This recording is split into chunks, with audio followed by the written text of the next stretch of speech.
Listening সেশনটা একটু ভিন্ন ধরনের একটা জিনিস, যেটা বাংলাদেশে ইদানিং পপুলার হচ্ছে।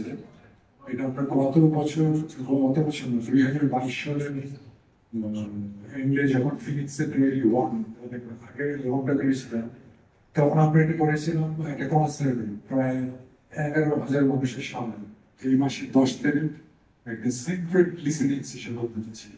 সিক্রেট কথা বলার কারণ হচ্ছে যে আমরা আগের মতন বড়ভাবে লিসেনিং সেশন করতে পারছি না, বিকজ অফ এখনকার দেশের যে সিচুয়েশন, বিশাল বড় কোনো গ্যাদারিং করতে পারছে না, একটা বড় কনসার্ট করার অ্যাকচুয়ালি অবস্থা না। কোনো একটা বড় কনসার্ট করতে গেলে বড় কনসার্ট ক্যান্সেল হয়ে যাবে। আপনি যদি একটা বড় লিসেনিং সেশন করতে, দেখা যাবে যে লাস্ট মোমেন্টে দেখা গেল যে পারমিশন ক্যান্সেল হয়ে গেছে, লিসেনিং সেশনটা করা যাচ্ছে না। তাই আমরা একটা খুবই ছোট পরিসরে আমরা একটা সিক্রেট লিসেনিং সেশন করেছি। আমরা দিনগুলো ছেড়েছি প্রি রিলিজ সেশনের মাধ্যমে।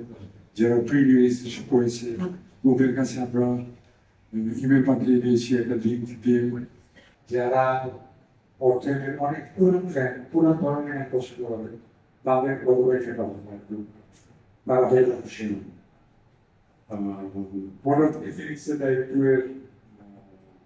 যারা প্রি রেজিস্ট্রেশন করেছে তাদের হচ্ছে একটা সিক্রেট লিঙ্ক যাচ্ছে, ওই লিঙ্কে যারা ক্লিক করছে তারা তখন একটা টিকেটের লিঙ্ক পাচ্ছে। ওই টিকেট যারা কাটছে তারাই একমাত্র যেতে পারছে, এবং জায়গাটা এত ছোট যে মিডিয়ার জন্য আলাদাভাবে কোনো জায়গা অ্যাকচুয়ালি দেওয়া যাচ্ছে না।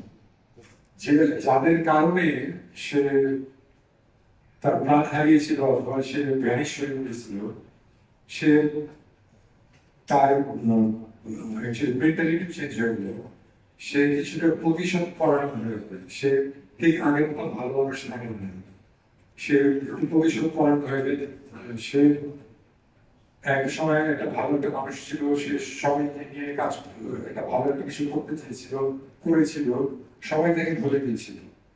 এবং সে যখন অসুস্থ হয়ে গিয়েছিল, মারা যাওয়ার আগ পর্যন্ত কেউ তার পাশাপাশি ছিল না, যারা নিয়ে কাজ করেছিল, যাদের সাথে ছিল, সবাই তাকে ভুলে গিয়েছিল। এবং সে যখন আবার জন্ম নেয় ফিনিক্সের মতো, তখন সে বলে যে তোমরা যারা আমার পাশে ছিল না তাদেরকে আমি দেখিয়ে দিই। এবং তাকে সে তার প্রতিশোধ নেওয়াটা একটা ব্যাপারটা ছিল জিদের কারণে ধ্বংস করে। সো ফিনিক্স ওয়ানের ব্যাপারটা ছিল এরকম যে দেখিয়ে দেওয়ার মতো।